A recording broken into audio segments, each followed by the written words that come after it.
Good evening and welcome to Live and Let Live, the longest running libertarian television show ever, as far as we know. My name is Pat Dixon. I'm chairman of the Libertarian Party of Texas, and I'm one of the hosts tonight, and we welcome all our viewers tonight, assuming we have viewers. It is July 5th, 2008. Happy post-Independence Day. We had a great time yesterday doing some acts of libertarian activism, so we're going to tell you a little bit about that. And we're also tonight going to be talking about an issue that is of great importance recently, the issue of immigration. We are going to have a debate, and I have an esteemed colleague who's going to oppose my position on immigration. Please welcome Wes Benedict. Wes, how you doing? Good, Pat. Thanks for having me on the show. You bet. So what's going on? Well, would you like me to move on to announcements? Yeah, why don't you tell us what's going on with the Libertarian Party? Okay, there's quite a bit going on with the Libertarian Party, as well as some other groups that we sometimes associate with or visit with. But first of all, I want to announce that the Travis County Libertarian Party meets on the first Tuesday of each month at the Old Quarry Branch Library. That's at 7051 Village Center Drive in Austin. We meet from 6:45 to 8:30 and then have a social hour from 8:30 on at the El Arroyo restaurant, which is just right around the block from the library. So that's the first Tuesday of each month. We just did that a few days ago, so it'll be August will be the next meeting. Next, the Texas Normal organization has meetings, its monthly meetings at 8 p.m. on the first Wednesday of each month at the Genuine Joe Coffee House at 2001 West Anderson Lane in Austin. Next, there's a group, Stop Domain Subsidies, that's been working to fight the domain mall subsidies. They had an event scheduled for July 8th. That's this Tuesday, but that's been changed. So I want to make sure any of our viewers who are interested in that make note of that. It's been moved from July 8th to Monday, July 14th from 6:30 to 8:30 at Guero's Taco Bar at 1412 South Congress, and that's to discuss organizing and the plans for this upcoming November election where that'll be on the ballot. Finally, the Americans for Prosperity are sponsoring an event called Defending the American Dream. It's at the Renaissance Hotel, July 18 through 19. That hotel's at 9721 Arboretum Boulevard here in Austin, Texas. Also, there will be a special guest there, former Congressman Bob Barr, who is the Libertarian Party presidential candidate for this year, 2008. Bob Barr will be speaking on Saturday from 5 to 6 p.m. So any of you are interested in seeing Bob Barr, they'd be great to be there and hear him. I plan to be there myself. I bet Pat Dixon will be there. I will be there. And I did just want to mention, do you mind if I mention this Declaration of Independence? Yeah, people want to know about this. Okay. Definitely. I'm just going to hold this up. You're not supposed to be able to see this on the screen, but this is a copy of the Declaration of Independence. And for any of you who were downtown in Austin last night at the fireworks, you might have been handed one of these by one of three people. I would have been one of those. Pat Dixon and Arthur DiBianca volunteered as well. We passed out about 1,500 copies of the Declaration of Independence at the Auditorium Shores fireworks. I hope we didn't do anything illegal by doing that, because we are a nation of laws, and we don't want to be out there breaking laws and then confessing that here on television. So I just thought I'd bring that up. But we did pass out 1,500 of these at Auditorium Shores. Enjoyed doing it, and I think the public very much appreciated it. So turn it back over to you. It was great. We've done that several years, and it always goes over very well. We have people chasing after us for copies of the Declaration of Independence, so it's a very good thing. Also want to mention that Bob Barr's speech, if you want to get information about that, you can go to Bob Barr's website, which is bobbar2008.com. Is it .com or .org? I think it's .com. Yeah. bobbar2008.com, and just on the left side it has a list of the events, and it lists this event on Saturday, July 19th. So if you want to check that out and see who our candidate is and see him in person, he's actually going to be on television twice tomorrow. He's going to be on ABC's show with George Stephanopoulos at 11 a.m. and then in the evening I think he's on a Fox, or either Fox or CNN. So he's on If you see him tomorrow and you want to see him in person, you have the opportunity coming up right here in Austin. So let's talk about what we're going to talk about tonight. The issue is immigration, and what we're going to do is have a debate. We're going to role play because, frankly, if I told you exactly what I think and Wes told you exactly what he thinks, there may not be too much of a debate. So I'm going to pretend I'm Lou Dobbs. I'm going to say we need tougher border enforcement. We've got to, really nail these people coming in the country illegally. We've got to have ways of addressing this invasion that's occurring. So that's the position I'm going to take for the next hour. I'll tell you what I really think afterwards, but Wes, what's your position? Well, you're going to tell us what you really think after the hour, after we're off the show, I could do or at that. the end of the show? Well, maybe at the end of the show, if you're nice. Okay, well, maybe I'll do something similar to that towards the end of the show. I will take the more traditional, extreme, libertarian, radical view.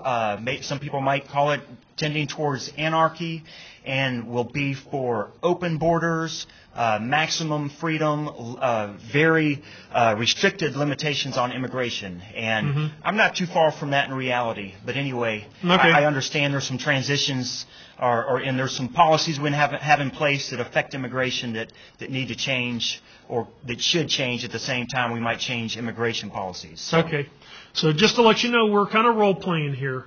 If you want to call in to the show later, 472-CALL is the number. And later in the show, if we have time, we'll go to your questions if we generate some interest. So 472-CALL later in the show if you want to call in.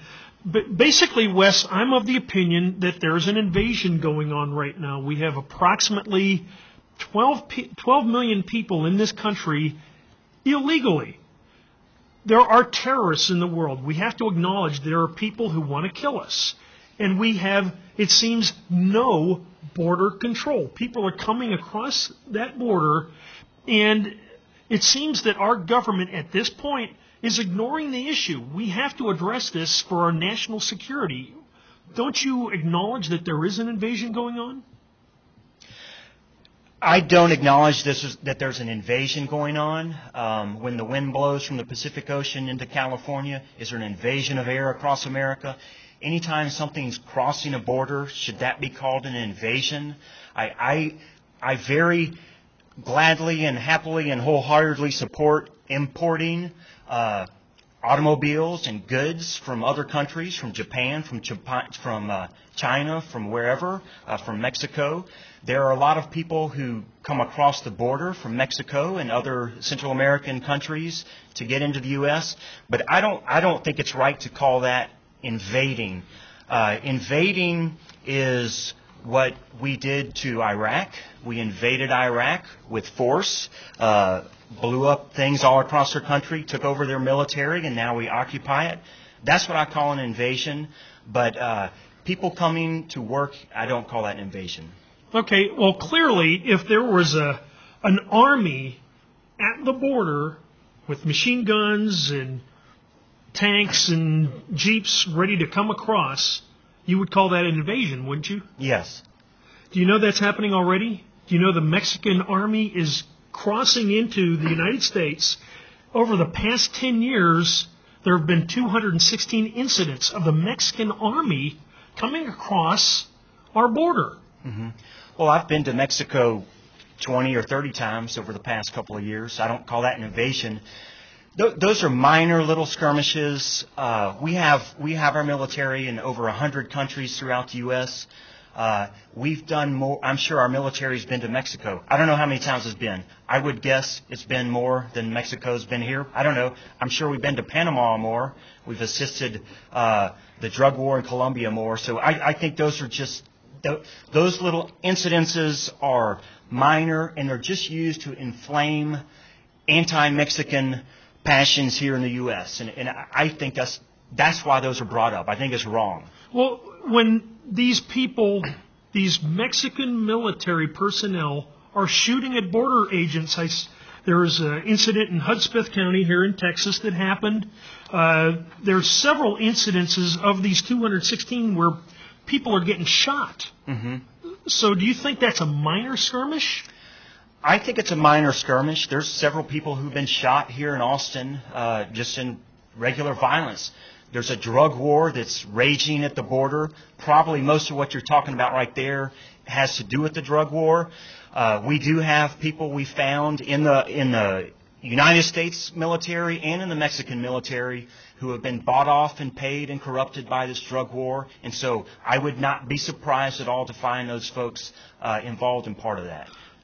Okay, well, Ron Paul, you would call him a libertarian, but do you know his position where he says we need to physically secure our borders and coastline? We must do whatever it takes to control entry into our country before we undertake complicated immigration reform proposals. It sounds like Ron Paul's on my side of the argument. I think Ron Paul is on your side on that particular stance. I disagree with Ron Paul on that. I think he's absolutely wrong. I think that it's going to be very expensive to try and stop all immigration by putting up a wall. And by if we start doing the things that stop illegal immigration before reforming, then we're going to end up with a national ID card. We're going to lose all our personal liberties, our civil liberties. We're going to be tracked wherever we go. You can't track illegal immigrants or immigrants unless you track everyone else, because you can just claim you're not one of them. So I think Ron Paul's wrong on this. I am disappointed in him somewhat on this issue because he's, the Ron Paul revolution is about love. It's about freedom. It's about returning to limited government, smaller government. And I think this is one issue where he's using the more recent traditional Republican or more recent Republican scaremongering and fear-mongering tactics. That those Mexicans are coming to get us and we got to shut them out.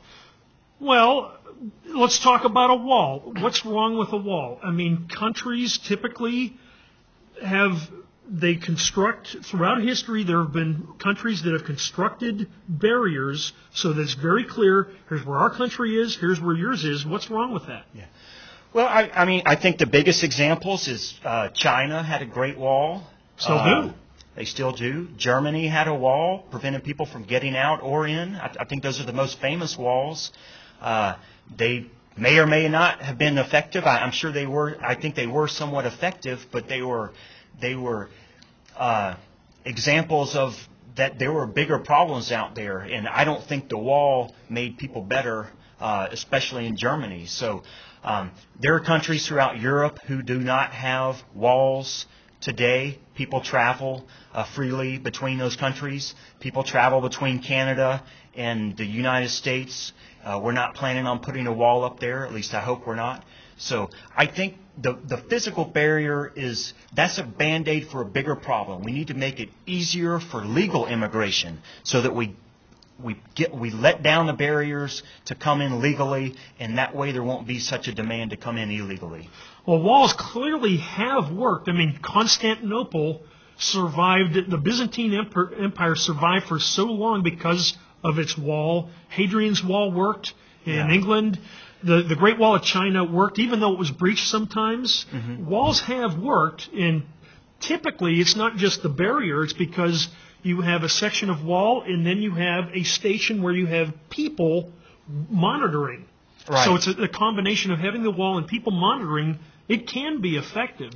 It can be effective at separating enemies for a while. I'd rather not do the things that turn Mexico into an enemy of the United States. I'd rather be friends with them. I'd rather be friends with them the way we are with Canada and others.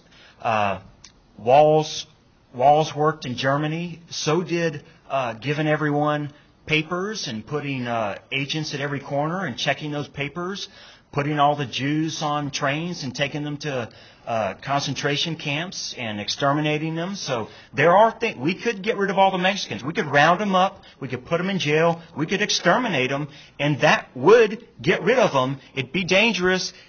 I think it would destroy America and be a terrible example to set for the world. But it could be done. I'm not arguing that. I know you're not. Don't label me as somebody who's trying to exterminate a race. All I'm trying to do is say we have a nation and we have sovereignty. Don't you think it's worthwhile for us to make sure that our border has some sense of border enforcement? Isn't that reasonable for a country to do that? Some sense of border enforcement Yes. might make sense, but right now we have policies that make that hard to do, that make it impossible. That drug war makes it so that we will have skirmishes at the border. The fact that it's so hard to get in legally, and yet we have so many policies in the U.S. that make it very easy to employ illegals, that putting up a wall is just ridiculous. We have incentives. Our local laws on employment give incentives for people to come here and work successfully, and that's why putting up that border is ridiculous. Putting up a wall, I mean. Well, to your point, we have people that are coming in and getting the services that the taxpayers are paying for, the welfare and all these other social services. That has to be a drain on us. It has to be an impact on our taxes and our economic well-being. So just for that purpose, it makes sense to stem the tide of this. I'm sorry, I have to call it an invasion. Yeah. Well, I'd say rather than put up a wall that may or may not work, let's get rid of the welfare. I want to get rid of welfare for everyone, but let's get rid of welfare for illegal immigrants for now, if that's a step we can take in that direction.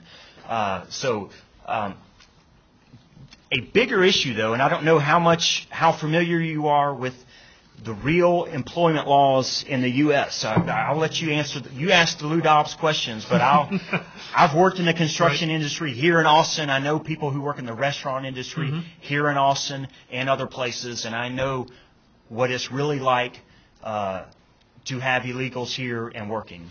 Well, tell me, wouldn't it make sense that if an employer is caught with employees that are in the country illegally, that employer should be held accountable and should have to pay fines?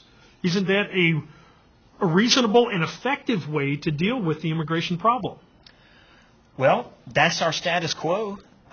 So if I would agree that what's going on right now is not ideal, but it's not so bad. I don't think immigration is a big problem. I think that's an issue that Republicans are using right now as a fear tactic so that they can distract us from all the other things they're doing. Republicans they keep raising spending, putting up new laws, new regulations, and I know we want to stay on immigration, but my personal opinion is that immigration and illegal immigration is a very minor issue for most of the country, for our economy, and for a lot of things going on here. Okay. Well, you say the Republicans are using this. Yes. The Libertarian Party's platform, our Texas state platform, says libertarians hold that a border secure from invasion is essential to American freedom. It goes, I don't want to read the whole thing, but it's very clear when you read our state platform and our national platform. We support control over entry into our country of foreign nationals who pose a threat to security, health, or property. That's from our national platform. So it seems to me these platform planks are on my side of the argument. To some degree, those current platform planks are leaning towards your side of the argument. Now, just a few years ago, they didn't. They were more libertarian and for more open borders. What you had here in Texas is quite a few people who don't even agree with a lot of libertarian principles. A lot of them came from the Constitution Party that failed to organize and get on the ballot. And a few people, and I give them credit for this, a few people took the initiative to get on the platform committee to make some changes and get the platform changed at the state level. I'm sure if I wanted to, I could have fought that and have it changed back in the future or even stopped at this time. But I'm like, hey, if you want to try and change something and see if we just change our border policy to libertarian, everyone will vote libertarian. We'll take over the world, So I don't mind letting that happen and trying it. But no, in the past, the platform was more libertarian. It was for more open borders and more freedom of travel. And I don't think it had the stuff that was inflammatory towards foreigners. And keep in mind, the Libertarian Party of Texas is a little more Republican-leaning or conservative-leaning than a lot of the Libertarian Party throughout the country. We couldn't even pass a resolution saying get out of Iraq. The Libertarian Party of Texas would not even vote for a resolution to do that. Ron Paul was for getting out of Iraq, He always has been, but the Libertarian Party of Texas has become kind of unlibertarian right now, and that's the case. So you're right. Our platform, with all the fear-mongering and a lot of weak-minded, weak-willed, unprincipled libertarians. Whoa, that's going to get somebody. Yeah, well, we're hoping this gets on YouTube. This is going to get on YouTube, and I'm going to get in trouble for it, which I like. We're role-playing. Go ahead. Exactly. So nothing I say can be held against me. But anyway, so yeah, you're right. Our platform has changed. It's become more isolationist. And I don't like that, but that's the case right now. So what I know is that some of the viewers may not know what the platform said in the past or may not have seen our plank right now. Can you give us an idea what the platform should say?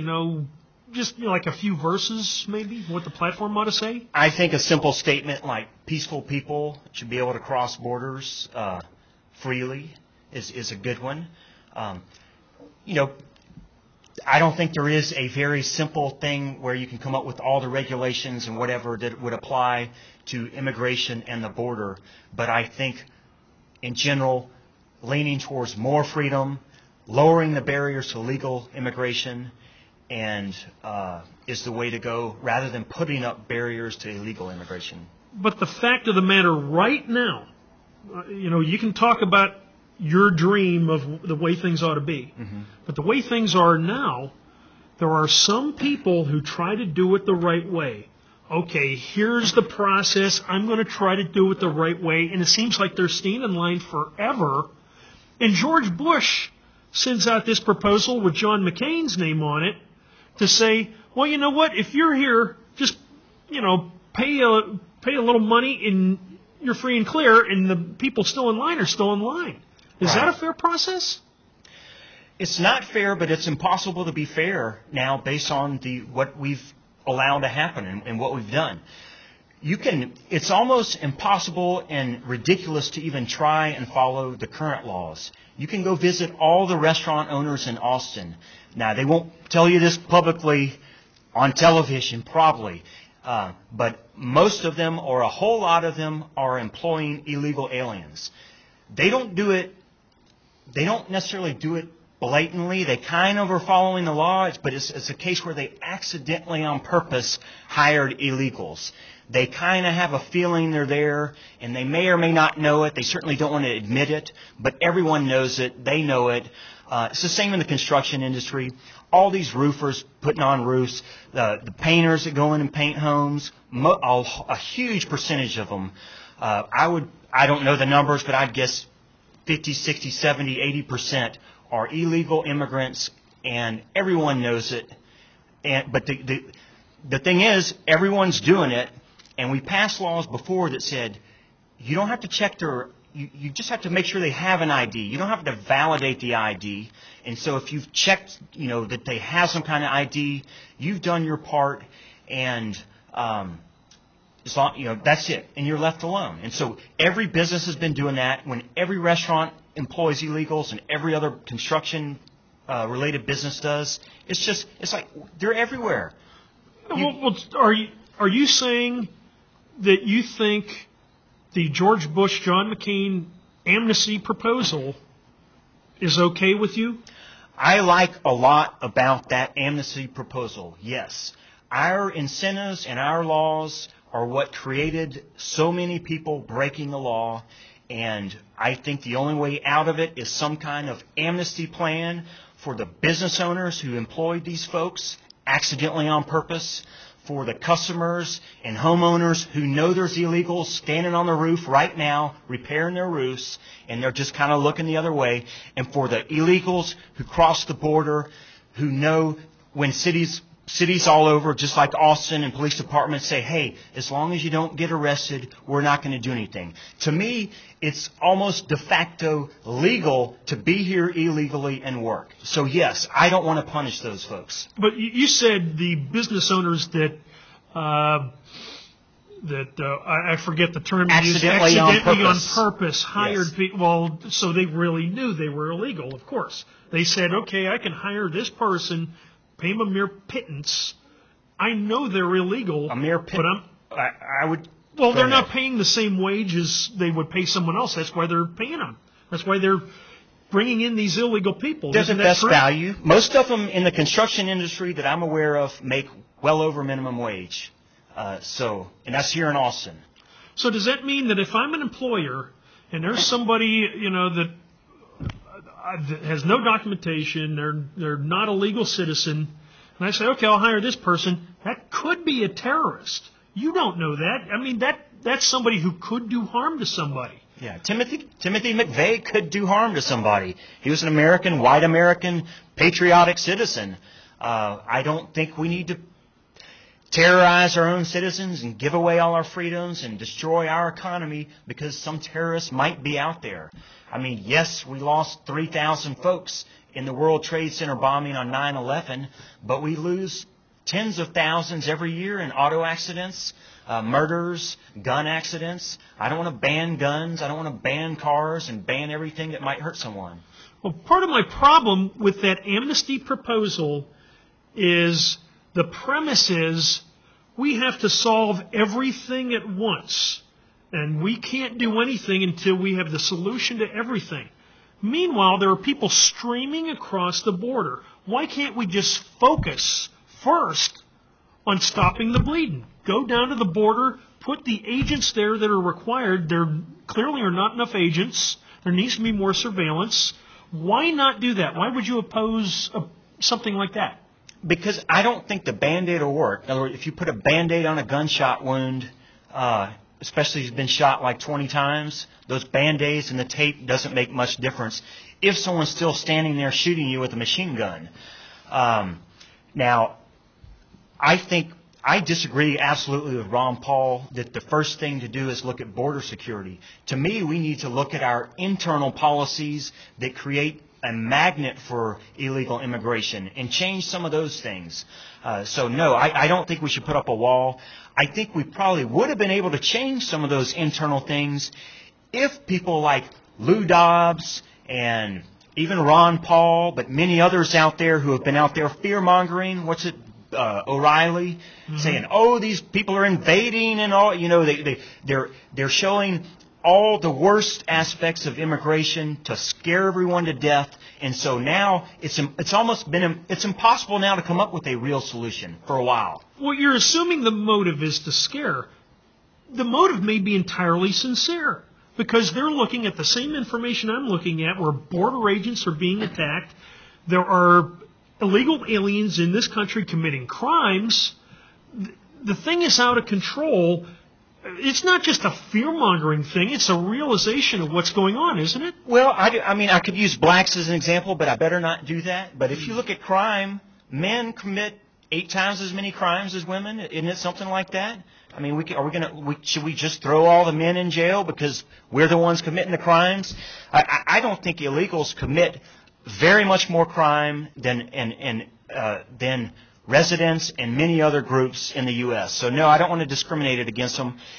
And additionally, Republicans use this as fear-mongering to help get elected. I'll give you one example. Don Zimmerman.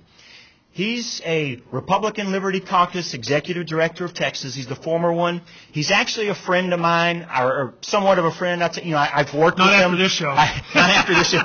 I like the guy reasonably well, which is better than some folks.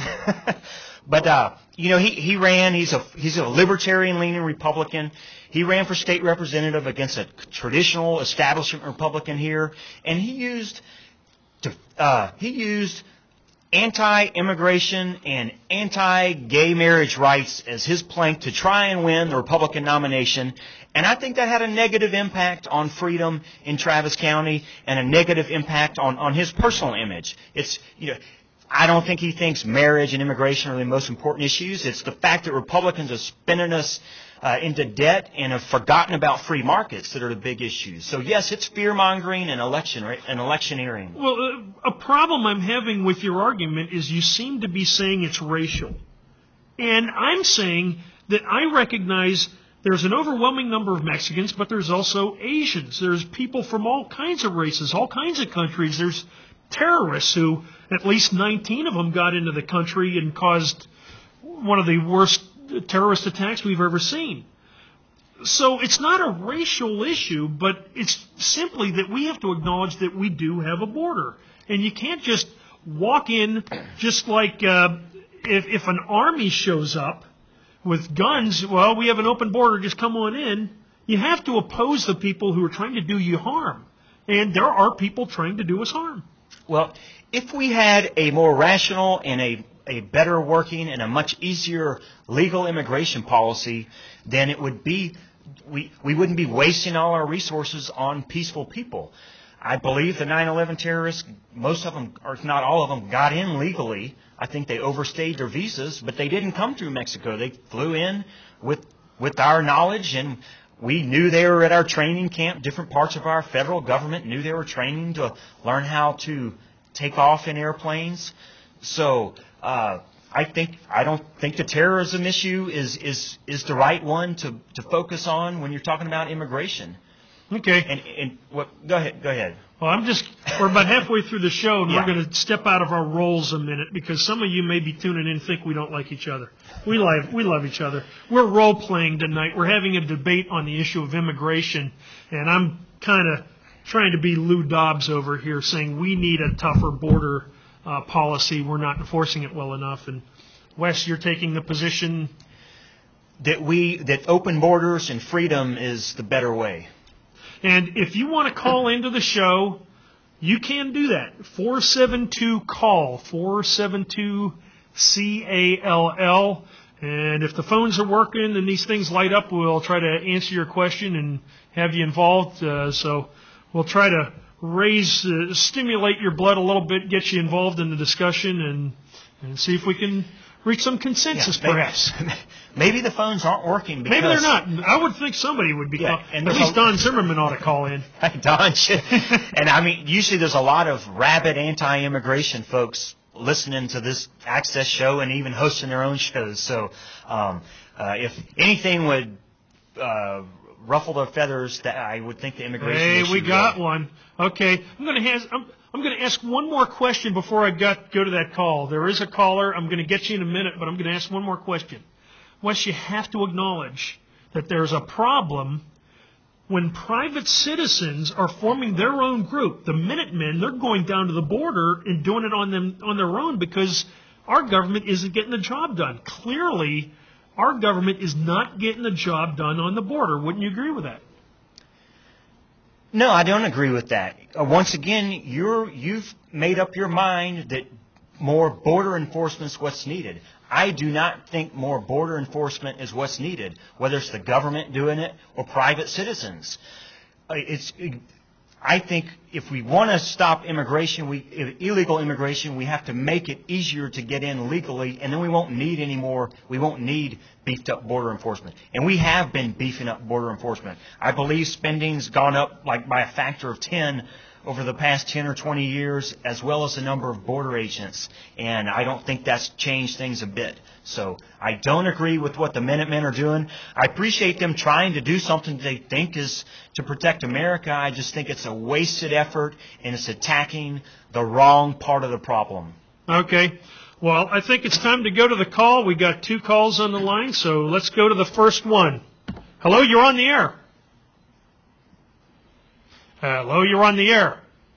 Maybe we can't hear him. Maybe we got a sound problem. Hello? Oh, hello. I hear you now. Hello? Yes, I hear you now. I hear you now.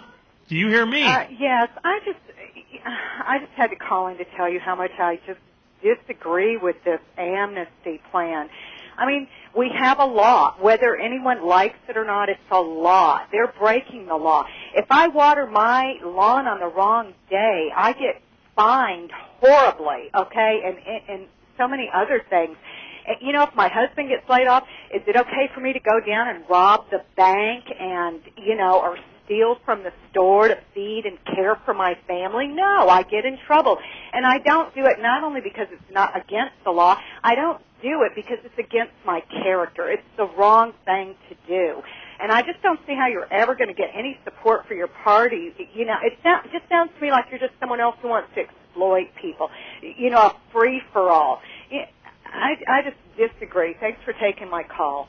Well, I'd like to address just a few of those things. First of all, East Germany had a law. The law was you cannot leave East Germany. I believe West Germany or the German country as a whole had a similar law. If you're Jewish, you can't leave. You need to get on the train and go to the concentration camp. So just because something is a law does not make it right. Now, I understand that that's kind of an extreme example, but I think we have too many laws that ban things that don't need to be banned.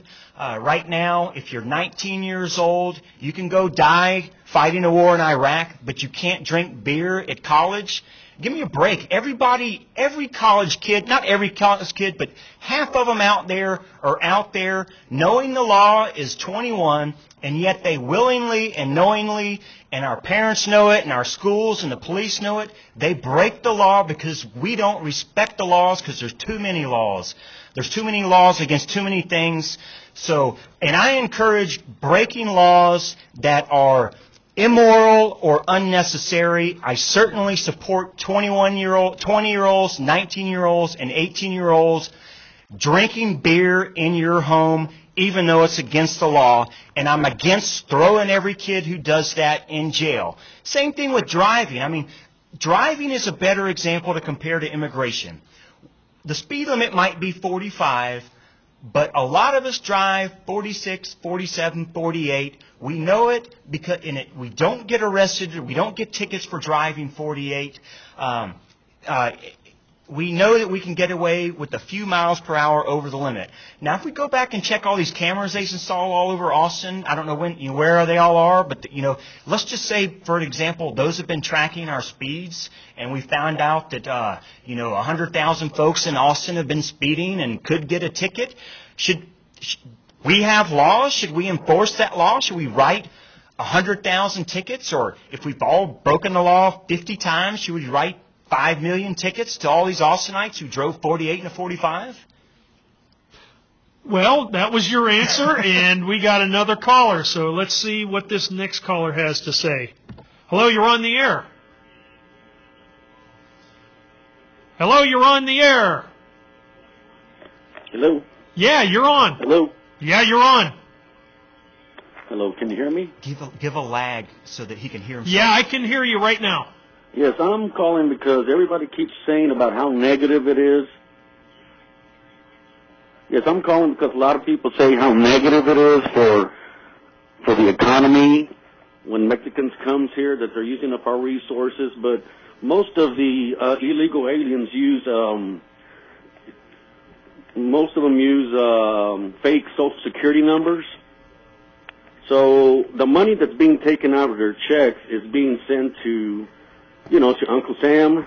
And I'm wondering if any of you know how much of the illegal aliens' taxes and Social Security numbers is being taken away from their checks, but they're never going to get any of that back. And are they really saving the Social Security system? And is that why no one is doing nothing about it? Because it's like a dirty little secret that the government knows about, that they're generating all this income knowing that they're not going to have to give back any of that money to the illegal aliens.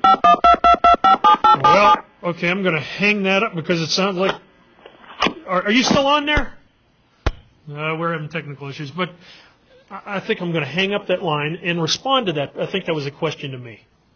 Okay. Putting me on the spot. Or do you want to go? No, you go ahead and answer it, but I've dealt with this exact issue, so if you want to answer it, give it your best shot. Okay, the question was, there are people using fake Social Security numbers, getting employed, and the employer is paying the half of the FICA and so forth.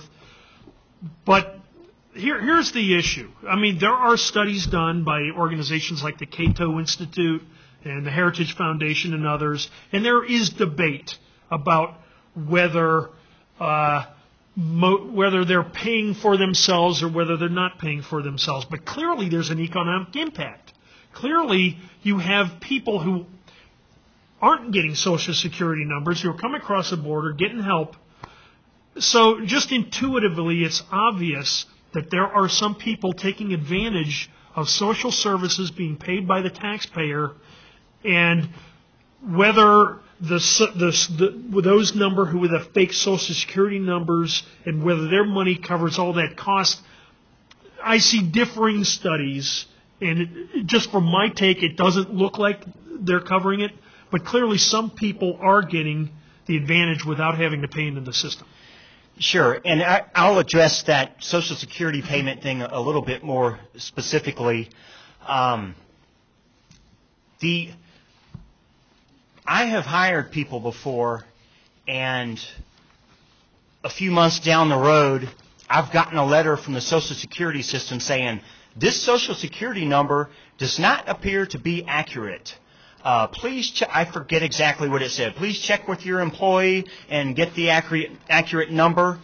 But it went on. That letter went on to say, if you use this information as a basis for firing this employer, you could be violating employment laws, and that's some kind of crime. So it's like it's crazy. You can hire these folks. And then if the Social Security Administration tells you you've hired them, but you may not be able to fire them depending on the circumstances. So it's crazy. That's why employers they don't respect these laws anymore. We just say, you've got so many crazy laws, it's ridiculous. Don't even try. I'm not even going to try. But yes, Social Security. There are millions of illegals here that are working with fake Social Security numbers.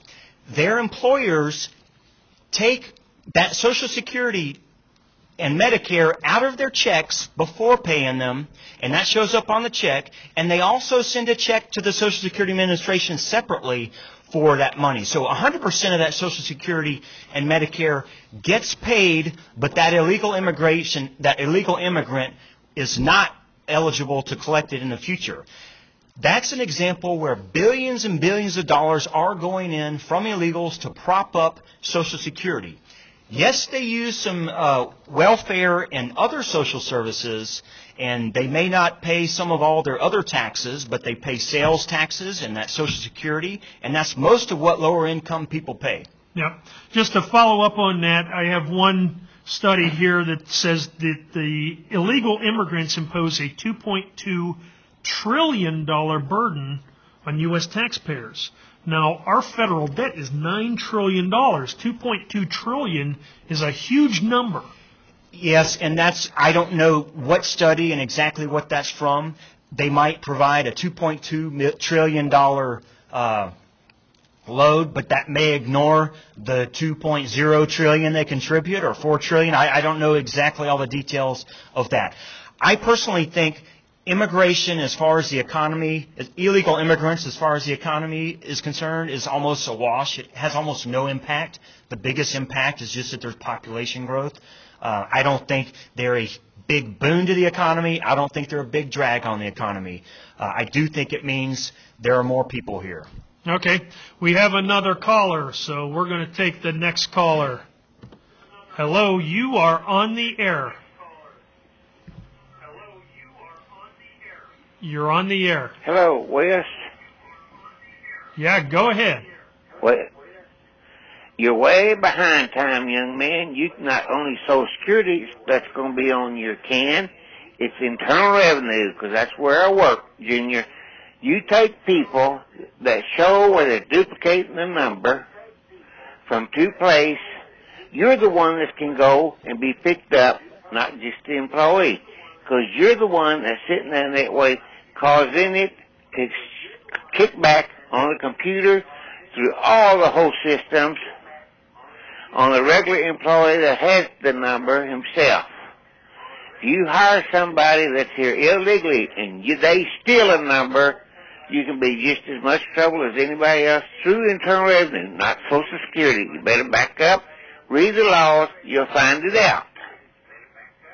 No, I agree. I mean, I think I would estimate there's 10,000 business owners in the Austin area or the greater Austin area who could be thrown in jail today if we enforced all of our laws to the greatest detail on immigration. And if you look at all the Internal Revenue Service laws, I think probably you'd have to throw half the Austinites in jail for having broken one little rule or two.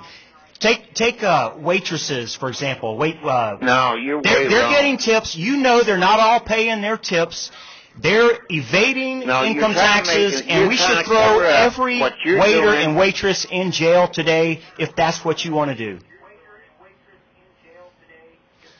You got a response to There, that? you're just badly mistaken. You're just exaggerating something that's not for real. But the ones that are here illegally, that are using that, are the ones, and it's people that are trying to get low labor, cheap labor. Like, well, if you hire them, like you said you have, that's all you're after. You're after a cheap labor instead of going through the honesty of the system. Yeah, we've got too high a taxes, we've got too many laws, too many hurdles, and that makes it so none of us respect the laws anymore. Give me if you take the musicians who get tips and the artists in Austin who sell their products for cash at all these art fairs all over Austin, you would have to, I think you'd have to throw 75% of Austinites in jail if we enforce all of your IRS laws and all our federal income tax laws. Did he satisfy Just 'cause you? you won't be a crook and try to use illegals doesn't mean like everybody else is. We're all crooks. We're all crooks in America because it's pretty much impossible to not be a crook anymore. I've never seen any that I'm an honest crook. The rest of you folks are lying would to sit there yourselves. and say, you said you were using people where Social Security called you that they're using an illegal number. Those people then are here illegally, and that's the law that you're breaking. No, I'm saying the Social Security Administration sent me a letter that said if I fire these folks, I could get in trouble for that. I can't use that information to fire them. I forget the exact wording they use. It's illegal to fire them. It's not illegal to accidentally on purpose hire them. It is illegal to say, hey, that guy's got brown skin, he only speaks Spanish, and he says he just got here from Mexico City or from Guatemala. It's illegal for me to not hire him because of that. Laws. Anyway, I know we disagree. I'm trying to disagree as much as possible. We need to that. push the envelope here because what the Republicans are doing is not educating anyone. They're just trying to scare everyone to death so that they can keep raising taxes and keep passing more laws. And I'm mad at Republicans. I used to be one. That's why I'm mad at myself for being so closed-minded and ignorant. And I don't like Democrats are worse. I just expect them to be closed-minded and ignorant. I thought I wasn't like them when I was a Republican. Well, thanks for the call. that was one heck of a call. Thanks for calling in. We're going to move along. Again, 472-2255 if you want to call in. I do want to follow up. You were talking about the fact that somebody could have an illegal Social Security, or someone could have a fake Social Security number. Yeah. And basically, there was a court case where it was ruled they had to keep this person employed because it wasn't sufficient documentation to say they had an illegal Social Security number to prove they were illegal. That seems ridiculous. It just seems ridiculous. Someone's breaking the law. They've got a fake Social Security number, no documentation, and the court is saying you have to keep paying them. Don't you agree that's ridiculous? I think that's ridiculous. Employment law is ridiculous in a lot of other areas. You can own a bus company or a taxi, let's just say a company that involves a lot of driving, and you can suspect someone may or may not have a mental illness, but if you decide you want to not have them drive, probably you could be accused of discrimination. There's so many laws where it's almost impossible for employers to be confident they're following all the laws. That's why we just say, hey, everything's a risk. You try and balance all these risks. Balance the payment, the risk of breaking illegal immigration laws with other factors, and just see how it goes. And hope lightning doesn't strike, because that's who gets in trouble for illegal immigration. It's about as many people who get struck by lightning. Well, Wes, people really like what you're saying because we have 3 callers on the line. They just want to argue with you, I'm sure. So we're going to take the next caller. Hello, you are on the air. You're on. Hello? Yeah, we do hear you. Go ahead. Yes, I'm wondering if you were making. I was wondering if you were making $50 a week, and you knew that on the other side of the river they were making $10 to $12 an hour, and you had children to feed. Wouldn't you want to cross the border and stop thinking about the laws and all that? I think anybody would break the law to go feed their children if they knew they were going to make at least $10 an hour, better than $50 a week. Is that directed to me? I think he's arguing, hey, it's reasonable for someone to break the law. They work like 10 to 12 hours, 10 to... I guarantee I'd do it, yeah. If I was born in Mexico, I'd be here working. Okay, well, let me give you my answer. 10 to 12 hours a day. Let's say that I live next door to you, and you don't have anything to eat. Is it okay for you to break into my house and take my food? To me, that's different. I consider crossing the border civil disobedience. They just want to work. Well, your statement was there's someone who's being paid $50 an hour and somebody in Mexico getting 10, and that's not enough, so it's okay for them to break the law and come into the United States to make more money.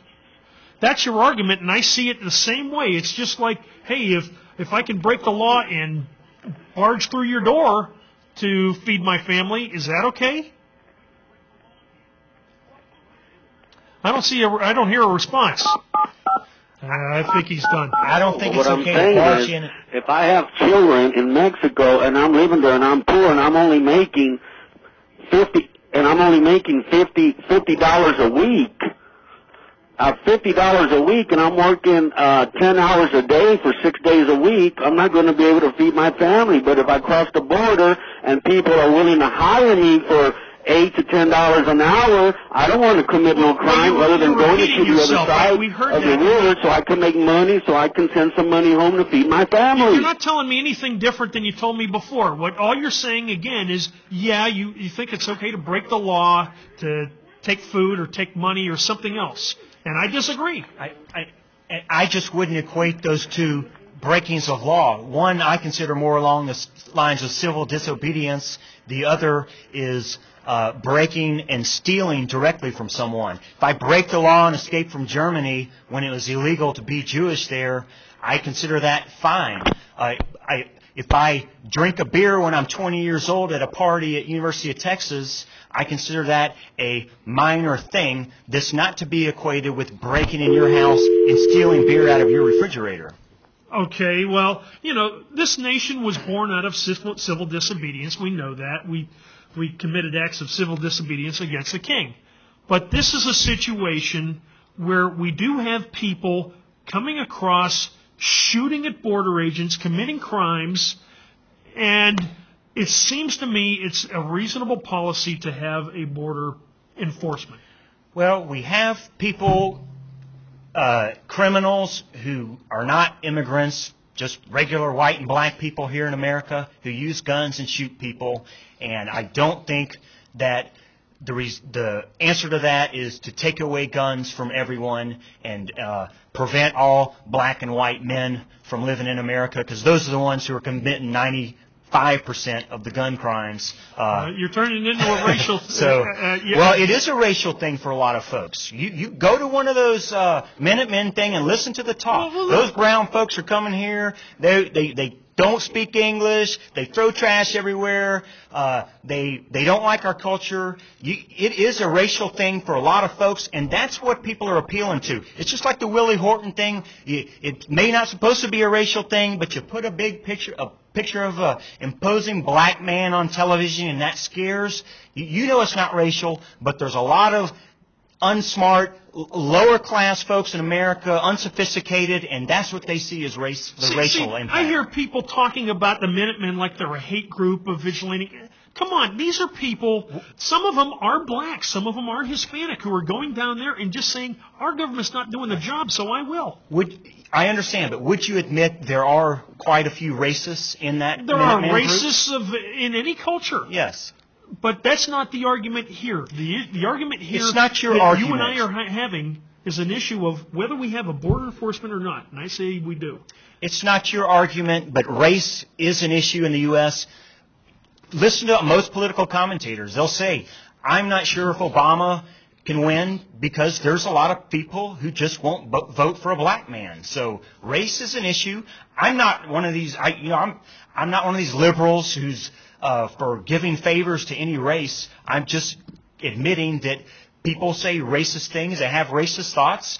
I took French in high school because I had a little bit of racism. I didn't want to sound like a Mexican. I had some racism in me. Since then, I've spent 6 months in Mexico, 6 months in Italy, 6 months in South Africa, traveled around, actually took my own vacation time, spent my own money to learn Spanish. I actually enjoy other cultures now. I don't want them to be like the average generic white American. I like the differences, even within the city of Austin.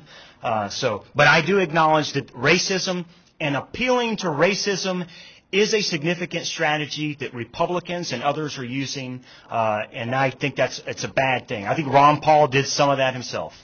Okay, we got about 3 minutes left in the show. We've got a caller on the line. This may be our last caller, so we'll take this one. Hello, you are on the air. I just haven't mastered how to do it. Hey, how y'all doing, guys? Hey, go ahead. Go ahead. Well, first of all, and I don't have a lot of time, so I'll make it short, but, if Mexico would have solved their own problems a couple of years ago, decades ago, we wouldn't have this problem. They need to take care of their own, and because their government doesn't care about their own people, that's why they come here. So all the people out there that were calling in earlier saying, well, I would skip over the border, well, why don't you fix your own country if y'all love Mexico so much? My ancestors came over here from Eastern Europe on a boat in 1887 across the Atlantic. And trust me, that was a little more difficult than crossing the Rio Grande or across Arizona, New Mexico, or California border on dry land. In Europe, Italy had a problem with Romanian immigrants, and Romanian immigrants were causing problems and committing crimes. So Italy said, get the hell out of here. But not in America. No, we see some people coming over to supposedly help us, and boy, we bow down. And we say, well, screw us. We don't care about our own people, but we're going to help out the Mexicans. And that last guy from the IRS that called, if he's still listening, you need to wake up, dude, because the IRS is an illegitimate organization run by the Federal Reserve, period, the end. The income tax is not legitimate. It's illegal. It wasn't ratified by 2/3 majority because most people were in their houses at the time. They were on Christmas vacation. So that guy on the IRS needs to that's not a border. But I'm for what y'all are doing. I like the Libertarian Party. I don't choose by candidates. I go by candidates, not the party. But y'all are doing a great job, and keep it up. God bless. Well, to your point, not only are we not paying attention, there is reports that the United States government is helping Mexico avoid the Minutemen, that they're actually pointing out and saying, there's the Minutemen and everyone else. So, well, we're going to wrap up the show here. We want to thank everyone for calling in. My name is Pat Dixon with Wes Benedict here, and we really do like one another, so we appreciate you tuning in today.